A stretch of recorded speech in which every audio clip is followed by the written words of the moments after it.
वो नरेंद्र मोदी की सरकार ने किया साथियों। और साथियों, हम लोग पूरी तरह प्रतिबद्ध हैं बिहार के विकास के लिए। आदरणीय मुख्यमंत्री नीतीश कुमार जी के नेतृत्व में लगातार एनडीए लगातार यहां पर काम करते रहा है। लेकिन हम आज स्वागत कर रहे हैं सभी माननीय मंत्री जी का।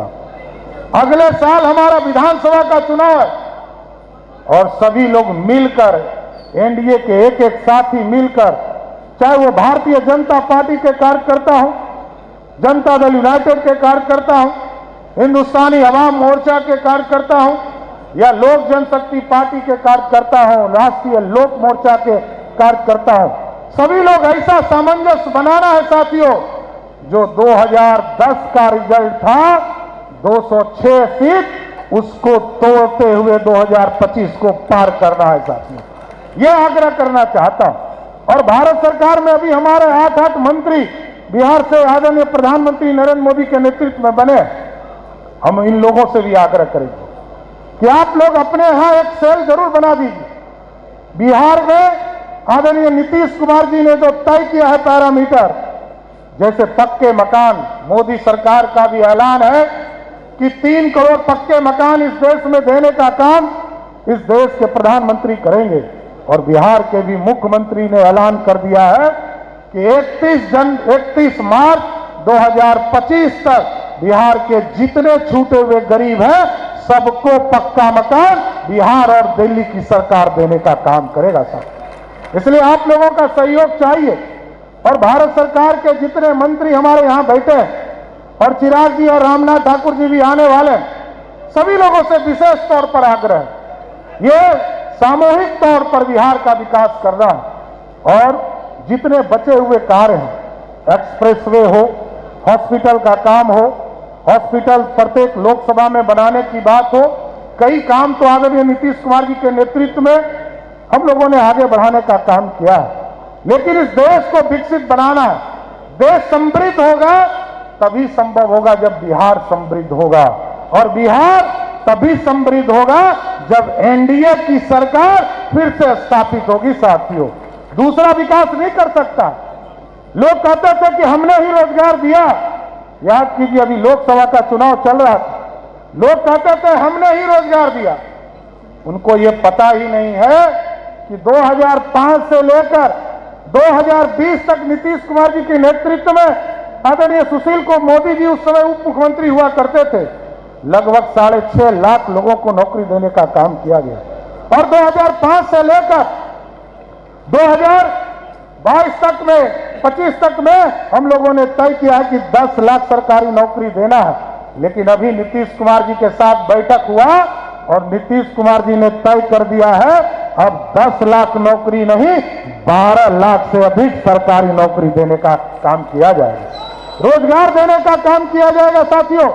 अभी तक 22 लाख लोगों को रोजगार नीतीश कुमार जी के नेतृत्व में दिया गया और आगे भी हम 11 लाख का टारगेट लेकर चल रहे हैं। अभी सभी नौजवानों को खेलने के लिए प्रत्येक पंचायत में एक व्यवस्था करने का काम, यूथ क्लब की व्यवस्था शुरुआत करने जा रहे हैं।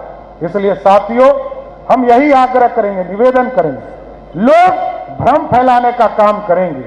लोग, आप सोचिए, इस चुनाव में लोग कह रहे थे संविधान खतरे में है, और जिसने पूरी तरह संविधान को कुचलने का काम किया होगा वही लोग ये बात कह रहे थे।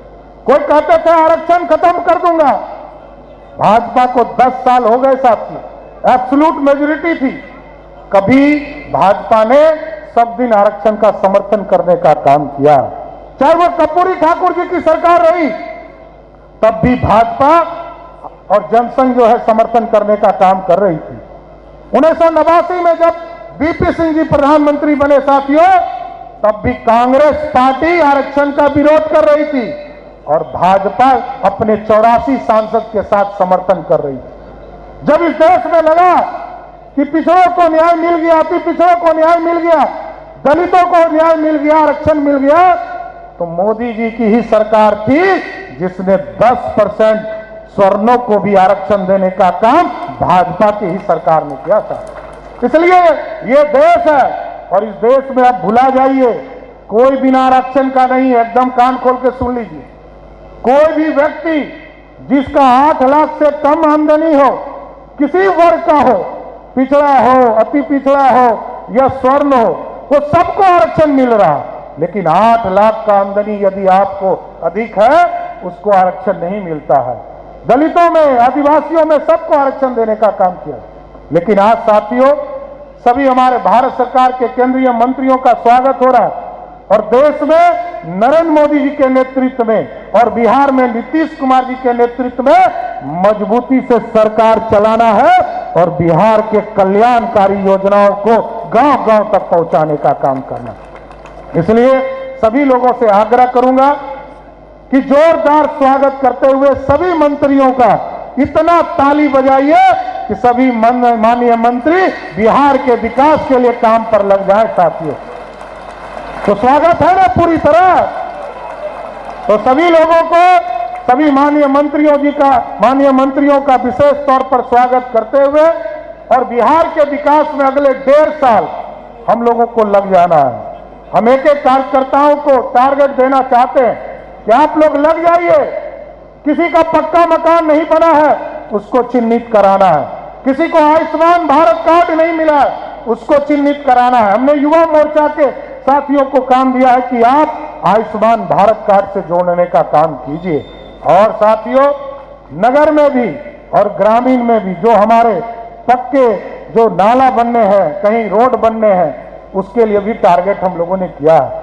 यहाँ नितिन नवीन जी हैं और अशोक चौधरी जी जो ग्रामीण कार्य मंत्री हैं, ये काम भी देखने का काम कर रहे हैं। लेकिन बिहार का विकास अब एक ही काम है साथियों।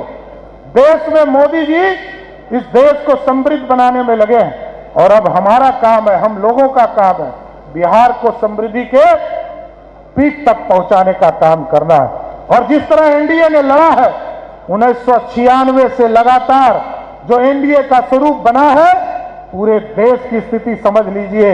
आज 293 सीट जीतने के बाद भी इंडी गठबंधन के लोग कहते हैं कि मोदी जी हार गए। आपको पता ही नहीं है, इंडी गठबंधन के लोग, इस देश में महागठबंधन के लोग, इनको कुछ पता ही नहीं है।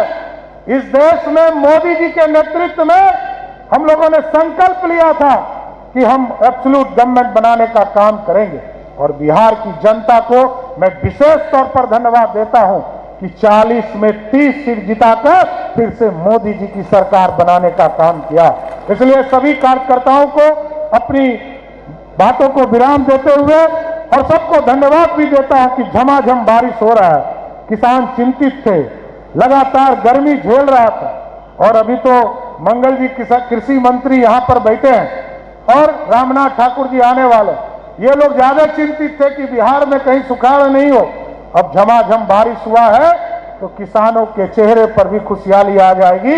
यही शुभकामना करते हुए कि आगे 2025 तक पूरी तरह एनडीए एकजुट होकर फिर से नीतीश कुमार जी को बिहार के मुख्यमंत्री पद पर बैठाने का काम कीजिए। बहुत बहुत धन्यवाद।